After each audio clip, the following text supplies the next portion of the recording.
Sunteți așa de la nivel. Dragii mei, o să vă spun așa, dragii mei, pentru că ne cunoaștem de ani, de zile și răsfăind cartea care va fi lansată, am înțeles că și Muzeul de Etnografie a contribuit la înființarea Asociației Scheienilor. Trebuie să vă spun că este, din punctul meu de vedere, cea mai autentică organizație non-guvernamentală care funcționează din interior, adică cu dorința membrilor de a vă manifesta ca și comunitate specifică Brașovului, pe care noi o recunoaștem, că sunteți deosebiți față de restul Brașovului și putem discuta de ce. Și acest lucru este o victorie, nu a noastră, a muzeului, ci este o victorie a dumneavoastră, pentru că funcționați într-un mod firesc de 4 ani de zile, încercând să revitalizați tradițiile scheiului, încercând să scoateți la lumină valorile scheiului, încercând să vă manifestați și civic. Și aici mi-aduc aminte de intermezul cu piața Prundului, când acolo lucrurile au început să capete o altă față și nu v-a convenit în mod logic. Deci sunt aspecte care vă dă o trăinicie. Dă o trăinicie acestei asociații care cred că va merge mulți ani înainte și care, să știți că am impresia că și în secolul XIX și mai ales în perioada intermedică ați fost foarte uniți. Și această legătură însă în comunitate se vede și astăzi pentru că urmați o tradiție și în acest sens. Este o legătură interumană specială care dă roade într-o manieră, spun eu, care vă face cinste, pentru că legătura este, în primul rând, de ordin cultural și sufletesc, nu mai spun, dar de ordin cultural de excepție. Iar ceea ce și astăzi vom sărbători și vom lansa este, de fapt, un moment din acesta de excepție, pentru că ieșiți în fața lumii cu ceva care vă definește. Este extraordinar de liniștitor pentru noi, societatea culturală, să zicem așa, civică, societatea civilă, când găsim grupuri care înțeleg că ei trebuie să se manifeste plenar în fața societății. Scheienii mărturii din vechiul schei, o expoziție care reprezintă de fapt un context pentru ceea ce reprezintă punctul principal, și anume lansarea volumului manuscrise din Plechetri, care este de fapt un volum al dumneavoastră, un volum colectiv, pentru că dumneavoastră v-ați manifestat prin revista asociației între Plechetri, v-ați manifestat timp de 4 ani de zile. Ceea ce se întâmplă astăzi este de fapt munca dumneavoastră care a fost adăugată, a fost strânsă la un loc într-un volum pe care l-a îngrijit domnul Eugen Moga și căruia îi mulțumim pentru că în acest fel a ieșit o carte foarte autentică, pot să spun, foarte despre schei, pentru că au scris scheienii despre ei înșiși.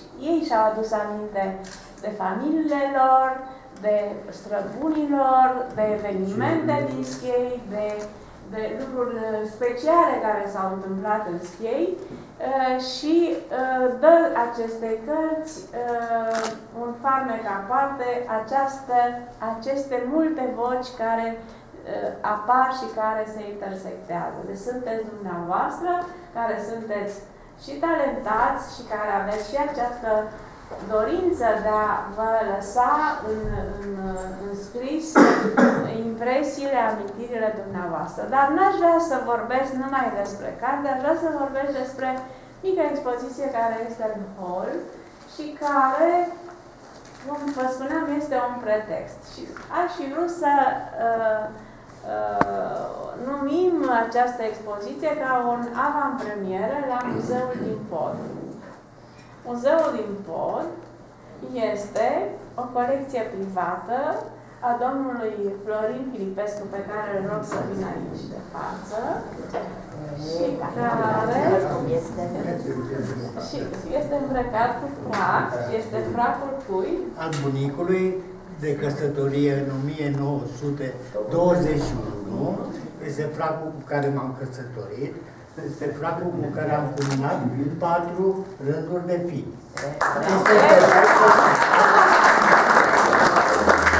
Iar domnul Filipescu a fost în aceste zile după noi să ne arate ce fel de obiecte are strânse în podul casei dânsului. Între ghilimele, în sensul că am avut privilegiul ca în acea casă să se păstreze totul timp de 4 generații.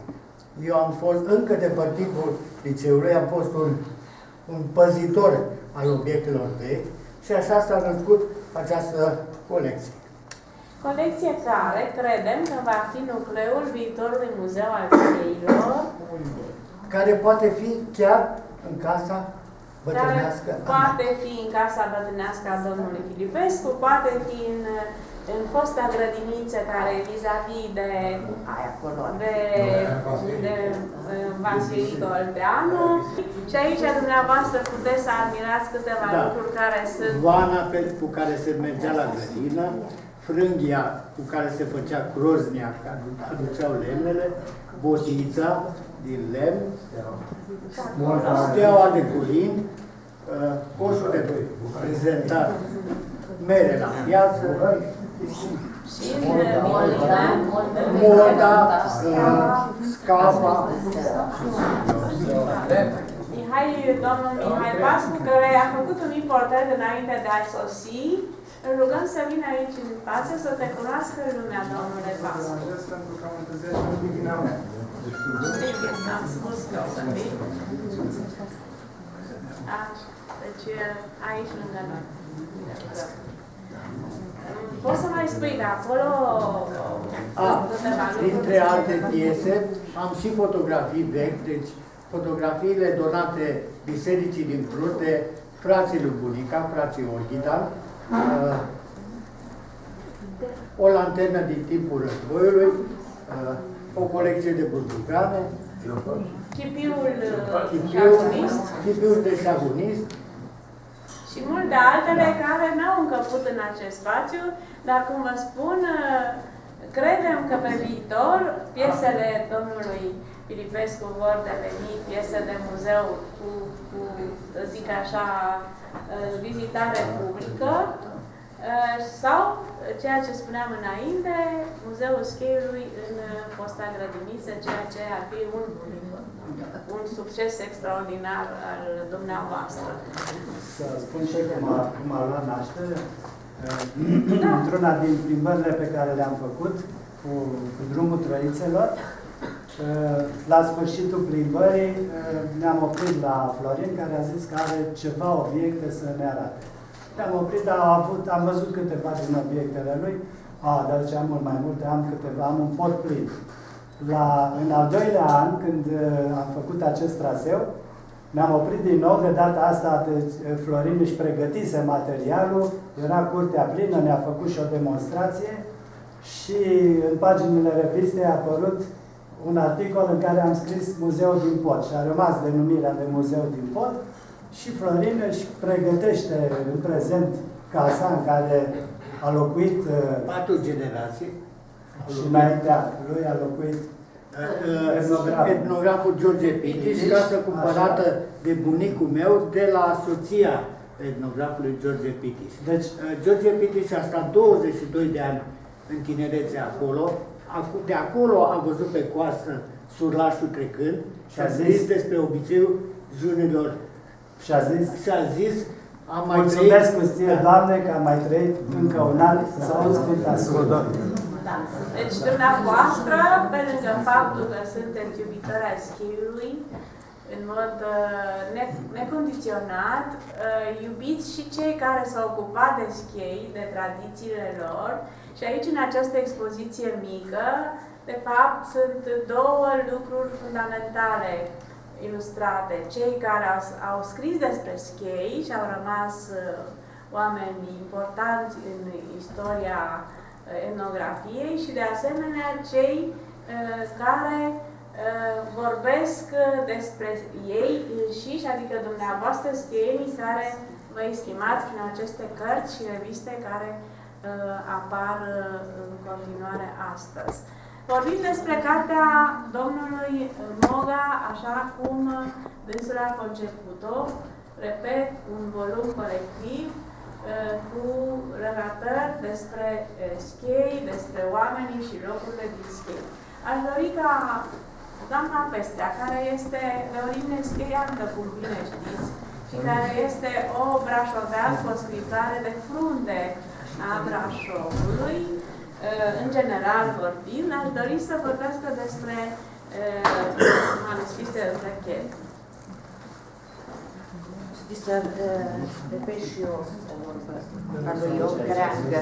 Îmi saltă inima de bucurie când văd câte lucruri frumoase realizează șcheienii. Da, sunt jumătate șcheiancă după tată, ca să ne înțelegem. În fine, înainte de a trece la cartea propriu-zisă, aș vrea câteva aprecieri referitoare la revista Între Ghetri. Este o revistă scrisă de șcheieni pentru șcheieni. Și nu numai. Pentru că toți cei interesați de istoria șcheiului, chiar și cu partea anecdotică, pentru că șcheiul are o culoare aparte, găsesc în această revistă sursele de informare. Acum trebuie să recunoaștem că fermentul care a declanșat apariția acestei reviste este Eugen Moga. Bine? Da. Mă lași să te laud eu, totuși. Așa, Eugen este un adevărat cronicar al locului, pentru că încăpățânarea lui a avut ca rezultat, chiar și în situații în care situația financiară nu era deloc roz, să scoată această revistă. Și ce este important, articolele care sunt tipărite au respect față de cititori. Eugen Moga ne oferă de data aceasta o carte, Manuscrise între Ghetri. Este până la urmă, este un obiect cultural. Și am să încep întâi cu coperta.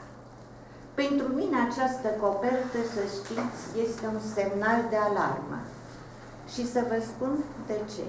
Pentru că fotografia reproduce ce a rămas specific, ce a rămas din restaurantul de la Solomon. Exact. Așa. Acest restaurant, eu l-aș fi trecut pe lista monumentelor istorice. Este într-o degradare dureroasă și nu știu de ce noi români avem talentul ăsta așa de a distruge, în loc să construim și să păstrăm. Măcar muzeul de istorie, muzeul de etnografie, nu știu cine, în momentul în care se va dărâma complet, să poată decupa acea pictură. Nu mai este românească, este în engleză. Asta e treaba lui, dar este a noastră românească. Eu v-am spus părerea mea. Acum, titlul. Manuscrise dintre Ghetri. Titlul, de fapt, explică foarte bine conținutul. pentru că aceste articole sunt documente prin care faptele, întâmplările, viața cartierului, în fine, prinde contur, ghețuiește sub condeiul autorilor. Eugen Moga este de fapt un coordonator al lucrării, pentru că el a adunat din revista Între Chetri articole și criteriul a fost cel tematic. Eu am înumărat 16 capitole, nu știu dacă atâtea sunt, nu prea leamă cu matematica, dar în fine, sper că atâtea sunt.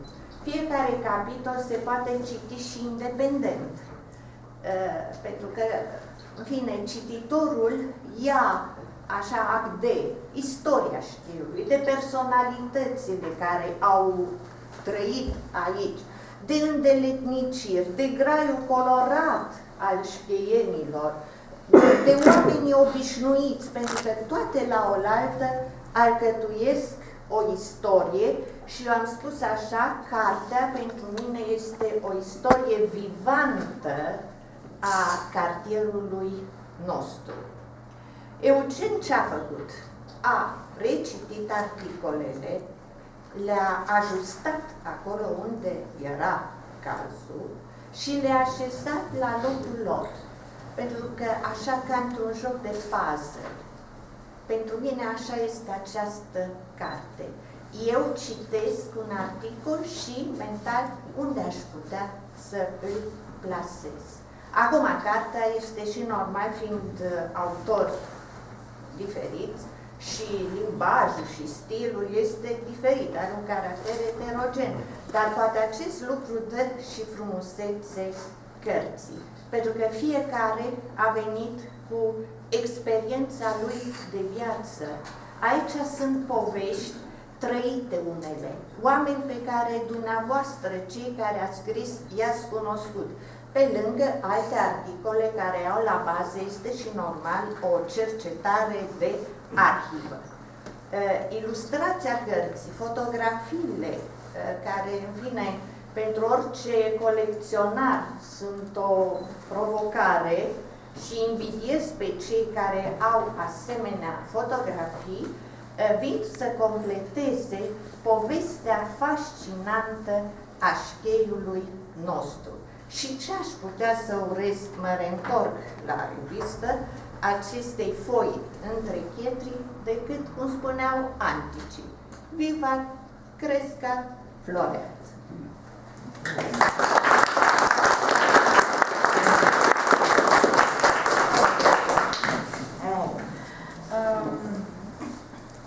Acum este momentul ca domnul Eugen Moga să prezinte dânsul, așa cum a conceput și a simțit această carte, cartea dumneavoastră a tuturor, pentru că la această carte a lucrat câteva luni bune, în iarna și primăvara acestui an, la tipografia Transilvania Express, Tipotext, și în spatele dânsului este domnul care l-a ajutat să scoată această carte.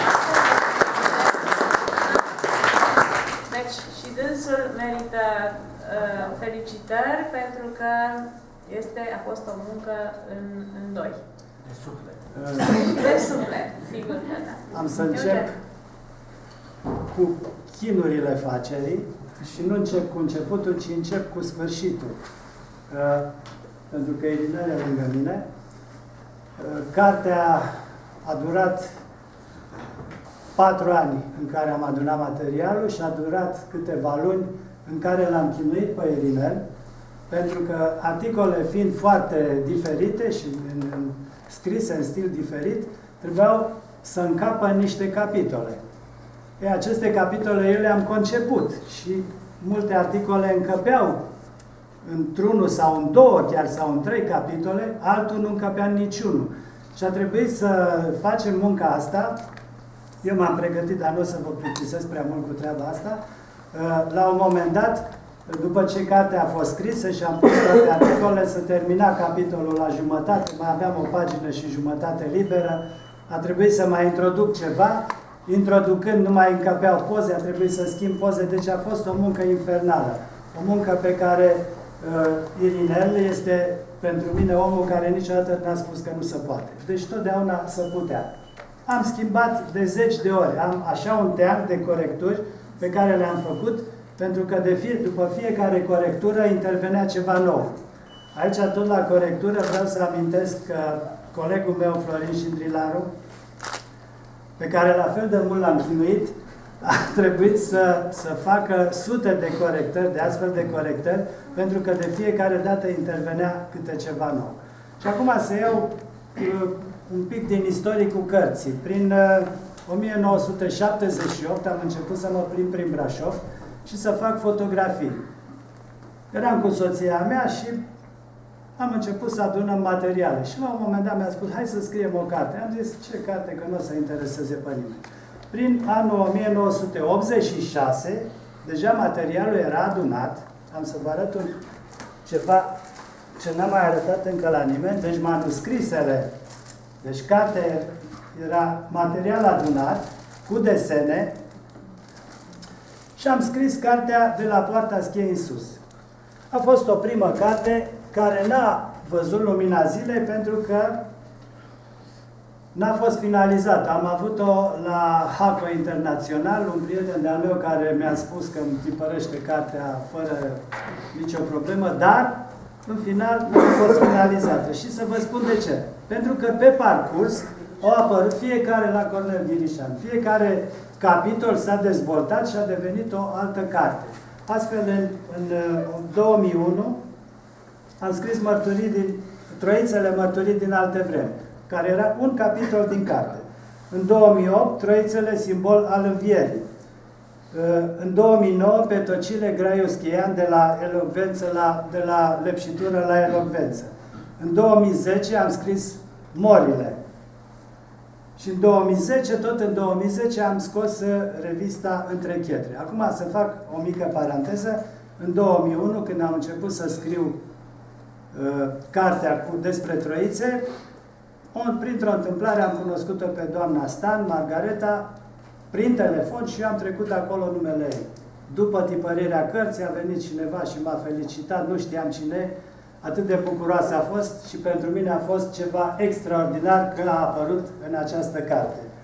Mai târziu, în 2009, când am scris Graiu Schian, am scris despre doamna Mioara Iacob, care la fel de mult s-a bucurat și a fost lângă mine. Și încet mi-am dat seama că acești oameni care se bucură că apar într-o carte sau într-o revistă, merită să-și exprime părerile lor. Cartea manuscrisă Între Chetre se putea scrie în două feluri. Sau să merg mai departe pe teren, să întreb pe fiecare, să iau interviuri și să o semnez singur, sau, și de data asta zic că am ales calea cea mai bună, să dau posibilitatea fiecăruia să se exprime și să-și spună ceea ce are de spus. În felul ăsta, și sunt tare bucuros că am reușit, prin acești oameni, în felul acesta am reușit să fac cunoscut în toată țara și nu vreau să nu exagerez, și în lume, revista Între Chetri. Îmi pare rău că nu este aici domnul Mircea Bodeanu, care a pus-o pe internet și a apărut în 29 de țări și a fost citită de 7.000 și ceva de oameni, aproape 8.000 de oameni, din diferite țări, nu de la noi din țară. Deci am ales calea aceasta pentru că am zis că e și un dialog între noi, totodată e și un mod de cercetare, să zic, și documentare, direct de la oameni, și a ieșit cartea pe care am scris-o. Acum am să vă citesc scurta introducere din carte, ca să fie treaba cât se poate de clară.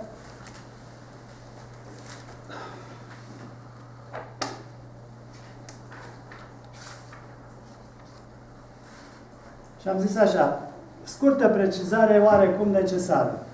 Pentru că mulți schieni care în decursul anilor au făcut colecții cu revista Între Chetri și le-au trimis în străinătate la rude, m-au rugat să adun la oaltă materialele acumulate în timp iată că am realizat un compendiu în care am inclus o parte din articole apărute, sintetizând scriptura de față. Și pentru a nu se confunda cu foaia noastră de suflet, am numit-o manuscrise dintre pietre. Cartea e un mozaic în care unitatea este dată de perimetru în care se desfășoară întreaga acțiune, Schiei Brașovului. Articolele sunt scrise de diferiți autori, iar menirea mea a fost de a le culege și a le înmănunchea în așa fel încât să devină un manuscris autentic și unitar. Cartea nu este o monografie, ci este doar o culegere de date care pot contribui la o altfel de istorie a Schieiului. M-am străduit să aleg fotografiile cu valoare documentară, care să contureze cât mai fidel atmosfera Schieiului. Am reașezat articolele apărute în revistă, le-am ales pe cele care contribuie la conturarea unei istorii uneori picante, dar deosebit de captivante a Schieiului și a rezultat lucrarea de față. Cartea e o mărturie scrisă din suflet de către obștea de Schiei, adunată cu migală în decurs de aproape 5 ani și stivuită în canoanele unei culegeri de date ca într-o arhivă vie. E un mesaj care dă o anumită dimensiune Schieiului, poate mai puțin cunoscută, dar care merită să rămână în analele noastre, asemenea unor vechi manuscrise. Am folosit doar, și aici vreau să subliniez, doar acele materiale apărute în revistă. De ce vreau să subliniez? Pentru că sunt foarte multe evenimente, oameni de seamă, care n-au apărut în carte și în expoziție. N-au apărut pentru că ele încă n-au apărut în revistă. Este un început. Așa.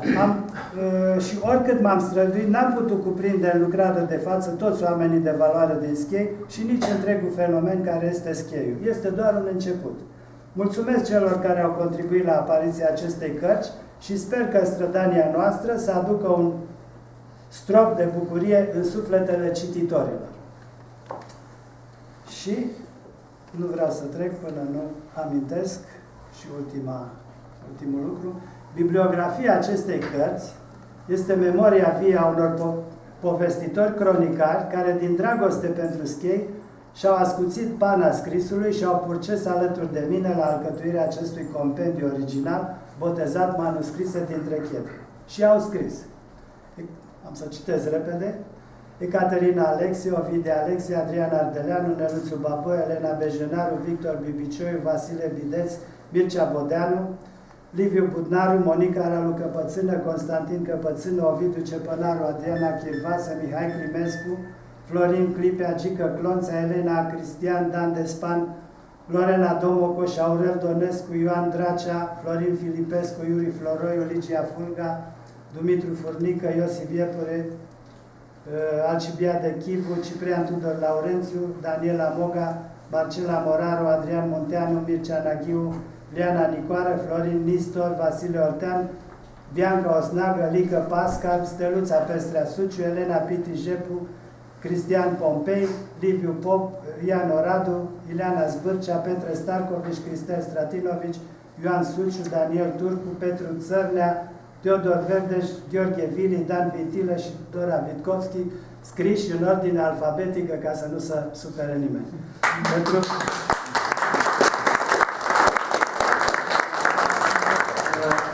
toți aceștia care au contribuit la carte, o parte din ei au primit cartea gratuit. Cei care nu au primit cartea o vor primi imediat după festivitățile. După ce se închid festivitățile. Eu am lista, va trebui să treacă pe la mine și fiecare va primi o astfel de carte. Nu vreau să închei înainte de a mulțumi și de a arăta rolul pe care l-a avut Muzeul de Etnografie, atât în tipărirea acestei cărți, deci ca o finalizare a activității noastre, cât și ca înființarea asociației și ca desfășurarea activităților din asociație. În mod discret, dar, cum să zic, în așa fel încât să ne conducă pe drumul cel bun, doamna Ligia Fulga a știut să ne îndrume și să facă dintr-o masă de oameni un grup de oameni sufletiși care să participe la activități și să facă un lucru, zic eu, un lucru bun.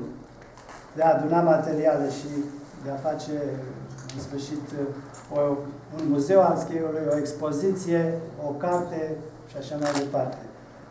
Vreau să mulțumesc lui Florin Șindrilaru, care a avut răbdarea timp de 4 ani să facă corectura revistei și să vă spun, la o corectură este pentru cel care scrie, în momentul când scrii, ai ideea în cap și o literă sau o virgulă nu mai vezi, că de câte ori citești fraza, de atâtea ori ai ideea fără să vezi greșeala.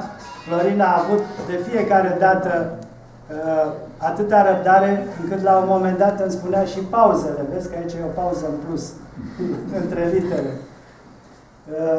Vreau să-i mulțumesc lui Irinel pentru răbdarea cu care m-a suportat.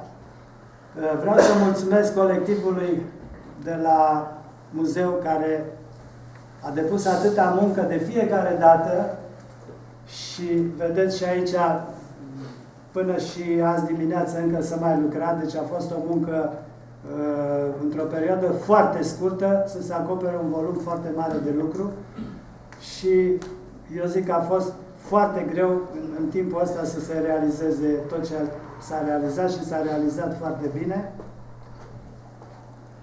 Vreau de asemenea să mulțumesc tuturor celor care au fost lângă mine și m-au sprijinit și m-au ajutat. Vreau să vă mulțumesc celor care sunteți prezenți, că ați venit pe timpul ăsta ploios și așa cum e, să fiți alături de mine la lansarea acestei cărți. Vreau să mulțumesc și nu în ultimul rând, trebuia în primul rând, sponsorului de fapt, Consiliul Județean, fără de care această carte nu ar fi existat. Deci,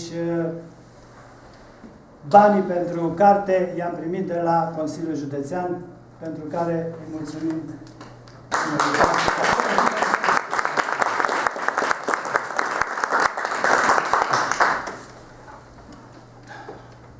Aș mai avea multe de spus, dar cred că e bine să mă opresc aici. Oricum, vreau să vă spun că tot timpul am simțit alături de mine niște oameni.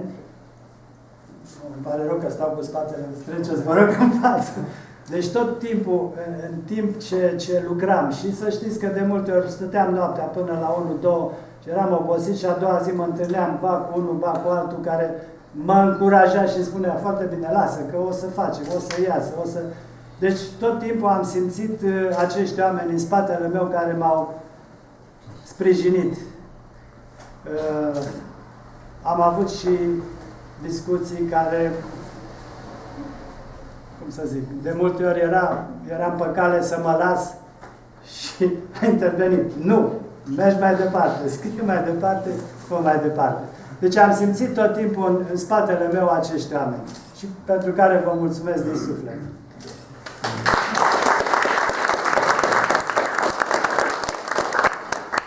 Putem să-l felicităm pe Eugen Moga pentru acest succes, care nu este numai lui, este și al dumneavoastră și pe dumneavoastră vă felicităm, pentru că este un volum de excepție care era așteptat de multă vreme. Scheierii, cum știm, se manifestă în mod special, ei au un titlu de noblețe, pe care noi brașovenii îl recunoaștem, și ei găsesc vari forme de a ieși în evidență. De aceea, eu consider că este cel mai bun ONG din Brașov, pentru că el funcționează singur și se afirmă singur. Acest moment este iarăși o formă de afirmare a scheiului și faptul că județul nostru, administrația, vă dă sprijin, contează foarte mult. De aceea este lângă mine domnul Mihai Pascu, vicepreședintele Consiliului Județean Brașov, care știa de această finanțare către Asociația Schienilor și care a dorit să fie de față la această prezentare. Da, vreau să fac o mică paranteză. Este a doua oară când sunt sprijinit de Consiliul Județean. Prima dată a fost cu cartea Troițele Mărturii din alte vremi și a doua cu cartea Manuscrise dintre pietre. Deci mai am Mulțumesc, doamna director. Să rămâne, doamnelor, bună ziua, domnilor, și în primul rând vă rog să considerați întârzierea mea orice, dar nu lipsă de respect, pentru că anunțam pe doamna director Fulga dimineață că s-ar putea să întârzi 10 minute. Am fost la o cu totul alt gen de inaugurare. Am fost la Zărnești cu ambasada Marii Britanii, unde există acel sanctuar de urși, Liberty, acei urși care au fost recuperați din tot felul de puști și condiții de neimaginat și unde niște oameni inimoși, într-adevăr, depun niște eforturi ca aceste animale, măcar în partea a doua a vieții, să aibă o viață normală, și ambasada asta, Marii Britanii, împreună cu niște ONG-uri din străinătate, au considerat că merită să financeze acest gen de evenimente, motiv pentru care am întârziat. Pentru că altfel, trebuie să recunosc, și asta nu este, să nu considerați o mândrie, ci pur și simplu o stare de fapt. Încerc, în măsura posibilităților, să nu lipsesc niciodată de la evenimentele organizate de Muzeul de Etnografie și răspunsul este foarte simplu. Dacă intrați de pe stradă, din tumultul ăsta al străzii, de fapt din ritmul vieții, alergătura asta continuă cu care suntem obișnuiți, mai rău acum și cu vremea asta de afară, când intri în Muzeul de Etnografie, intri, după cum vedeți, ca într-o casă de părinți, cu o atmosferă caldă, primitoare. Practic, asta văd eu că ar trebui să însemne un muzeu în România și, slavă Domnului, Muzeul de Etnografie ne-a dovedit în mulți ani, deja ne-a obișnuit cu acest gen de evenimente și cu această atmosferă în care instituția se deschide pentru oameni. Pentru că, până la urmă, dumneavoastră sunteți cei care formați, dacă vreți, toată această valoare pe care noi dorim să o promovăm. De asemenea, mă bucur că în sală sunt și colegi de la alte muzee, Muzeul de Artă, Muzeul Casa Mureșenilor, și pot să vă spun că avem mândria aceasta, noi cei din Administrația Publică Județeană, din Consiliul Județean, pentru că finanțăm aceste instituții, că ne putem lăuda că muzeele noastre sunt vii. Nu sunt ca, îmi pare rău să spun, în alte orașe unde asemenea instituții, practic, sunt goale pentru că nu reușesc să-și ducă la capăt menirea, și anume să aducă oamenii către oameni prin asemenea gen de evenimente, motiv pentru care vă felicit, doamna Fulga și echipa dumneavoastră, pentru că, iată, din nou, ne oferiți această bucurie de a ne rupe din ritmul ăsta ciudat al vieții și să ne reașezăm cu picioarele pe pământ și să ne uităm la adevăratele noastre valori. Acum, vă mai mărturisesc ceva, n-am apucat nici dumneavoastră să vă spun. Pe domnul Eugen Moga îl cunosc din 1990. Atunci eu eram un student care încerca să demonstreze că ia viața în mâini și independent încercam și eu să-mi obțin primul loc de muncă și așa l-am cunoscut la teatrul muzical pe domnul Eugen Moga, care la acel moment se ocupa de cu totul altceva. Și de ce vă spun asta? Că mi era aproape imposibil, aș putea spune, că atunci să mă gândesc că viața ne va readuce în acest context în care Eugen Moga, pe care eu îl cunoșteam ca liderul cascadorilor din Brașov la acel moment, să vină astăzi și să ne arate, de fapt, o cu totul altă față a omului și a brașoveanului Eugen Moga. Lucru care nu poate decât să mă bucure, pentru că i-am urmărit evoluția în timp, să știți că deseori a venit, acum dânsul e foarte diplomat, deseori a venit la Consiliul Județean, dar de multe ori la solicitării s-a închis ușa în nas, ca să fim foarte sinceri, și nu totdeauna a existat deschiderea și poate nici n-au existat banii suficienți pentru a finanța toate proiectele generoase pe care le solicita domnul Moga. Partea bună însă, că am ajuns astăzi aici, în care o zi, într-adevăr, specială, în care putem vorbi, așa cum spuneați dumneavoastră în cartea dumneavoastră la început, de fenomenul șchei. Nu l-aș numi nici masă, nici grup. Este un fenomen. eu țin minte cu oarecare mândrie că, bine, părinții mei amândoi sunt brașoveni, nu suntem șcheieni. Eu locuiesc încolo, spre Bartolomeu, pe strada lungă. Părinții mei însă, amândoi brașoveni, eu crescut aici în Brașov, știu de când eram un țânc și reușeam să mai conștientizez și eu un pic din ce se compune Brașovul și istoria lui, că scheienii totdeauna erau într-adevăr aparte cu mândria lor, cu identitatea lor. Totdeauna când vorbeam de șcheieni, de când sunt eu copil până astăzi, aveam o oarecare, pot să spun, invidie în suflet că exista și există în continuare, și asta datorită numai și numai dumneavoastră, această identitate a șcheienilor. Vă doresc din suflet să o păstrați. Și de aceea o să închei spunându-vă că îmi permit chiar o sugestie. Spunea de domnul Eugen Moga cum că această carte a fost promovată pe internet și că foarte mulți străini au citit-o. Lucru lăudabil. Vă felicit pentru asta.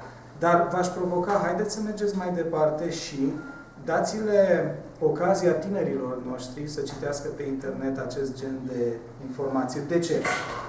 Din nefericire, și aici domnul profesor Araniu, și care lucrează, e directorul Liceului Silvic, o să mă poată confirma ceea ce vă spun. Din păcate, tinerii noștri nu mai citesc cărți, din ce în ce mai puțin. Nu știu a cui e vina, nu știu cine va putea repara această lipsă. Pe de altă parte, însă, tinerii noștri toată ziua sunt pe internet. Și atunci v-aș provoca, domnule Moga, poate doamna Fulga, să mergeți mai departe și să promovați cartea aceasta și pe internet, pentru ca și tinerii brașoveni să înțeleagă ce însemnați dumneavoastră fenomenul schei. Vă doresc din tot sufletul numai bine, să vă reveniți cât mai des la Muzeul de Etnografie și dumneavoastră putere să ne mai bucurați cu o asemenea inaugurări.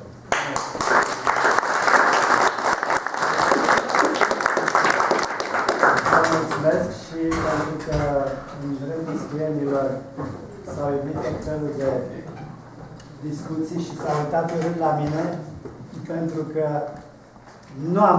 nu m-am gândit de la început să fac acest lucru și o fac acum. Am să vă dau insigna scheiului, a Asociației Schei Brașovului, și să deveniți membri de onoare ai asociației noastre. Face tot din colecție din pot. Tot din colecție.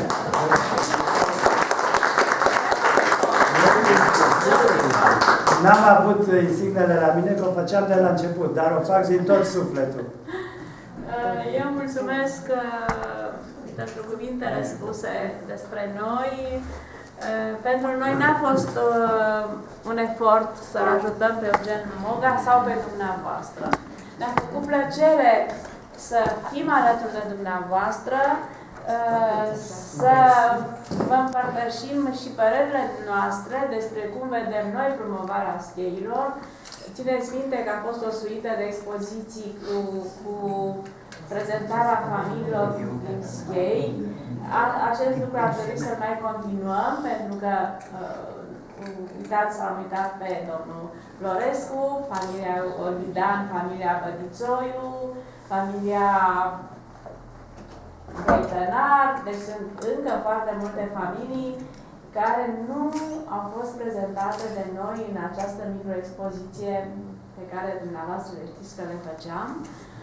Deci acest lucru poate să fie făcut în continuare și este și un succes al nostru că dumneavoastră funcționați așa cum funcționați, cu revista dumneavoastră, cu cărțile care le scoate și cu proiectele pe care le aveți de viitor. Eu vă mulțumesc foarte mult și de asemenea mulțumesc colectivului muzeului, în mod special muzeografei Mihaela Paliu, care a avut să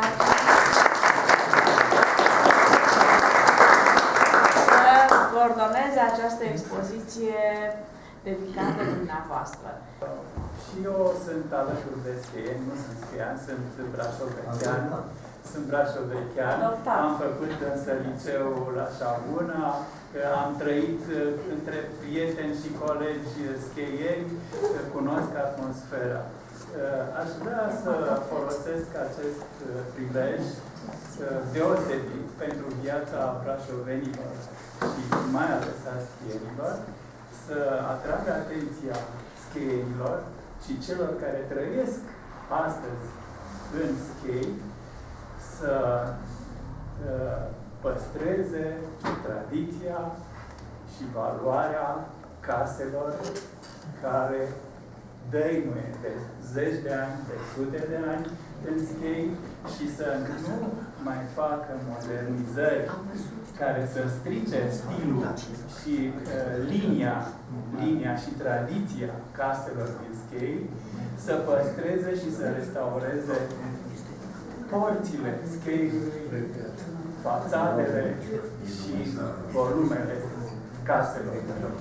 Mă uit la panoul acesta, am citit și am răsfoit și am văzut poza de pe coperta cărții lui Eugen și mă cutremur că foarte multe valori și monumente istorice din Schiei, pentru că tot Schieiul e un monument istoric, dar sunt și individualități, bucăți deosebite de valoroase, se duc pe zi ce trece.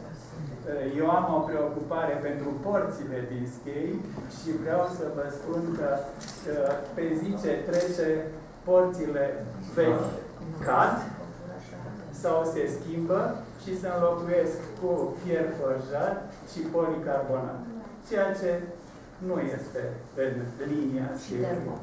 Și aș propune, pentru că profesorul Mironescu, profesorul nostru de desen din liceu și vestitul pictor al Scheiului, are o mulțime de tablouri 54. prin care înfățișează aspecte deosebite din Schei, să noi, asociația, să ne ocupăm și să edităm cu ajutorul și de data asta a Consiliului Județean, domnule vicepreședinte, să reușim să scoatem un album al acestor tablouri deosebite, care alături de alte fotomontaje și de panouri gen acestuia ar putea provoca scheienii să-și păstreze tradiția și ar putea constitui o chemare pentru turiștii străini să urme pe ulițele Scheiului și să găsească și ei frumusețile acestei cartiere. Mulțumesc! Din propunerea mai departe, care poate să fie destul de îndrăzneață, o expoziție care să fie în prunc, o expoziție cu starea Scheiului actual, cu ceea ce nu trebuie să fie în Schei, ca un fel de SOS Schei Brașovului. Poate să fie și în Piața Sfatului, pe panouri foto, poate să fie în Piața Prundului și cu ajutorul Ordinului Arhitecților din Brașov, acest lucru este posibil, pentru că așa poate putem, ca administrația primăriei, să vadă cu alți ochi această zonă de rezervație. Trebuie să știți că absolut întreg Scheiul, întreg cartierul, este zonă de rezervație de arhitectură. Însă, din păcate, au pătruns în Schei și foarte mulți neiubitori ai Scheiului, să spun așa, oameni care nu aveau nicio legătură cu Scheiul. Este o desiderat, sigur. Vreau să mai spun că noi în 24 am inițiat, este al patrulea an de când fac, un traseu al Troițelor. De data asta, traseul a fost făcut pe 3 nivele, adică un traseu pentru începători, un traseu mediu și unul montan. Acest traseu, prin traseul ăsta pe care îl fac, vreau nu numai să se vadă Troițele respective, ci și locurile frumoase din Schei și oarecum Scheiul văzut de sus. Deci încercăm ca traseul pe care îl fac să fie un traseu la un anumit nivel, să se poată fotografia, să existe niște locuri de niște panorame unde să se poată vedea Scheiul frumos. Și pentru că trebuie să încep cu cărțile pe care le dau gratuit la cei care au scris în această carte. Încep cu mulțumiri. Mulțumesc, eu vă mulțumesc. E onorat. Mulțumesc mult de tot. Mulțumesc mult. Pentru ceilalți, Vă mulțumesc tuturor. vă invit să treceți la primit cărți și la lista pe care o am aici. Iar și după aceea vă invit, cum spuneam, în partea a doua. Aici lângă noi, să mai vorbim între noi. ne putem împărți.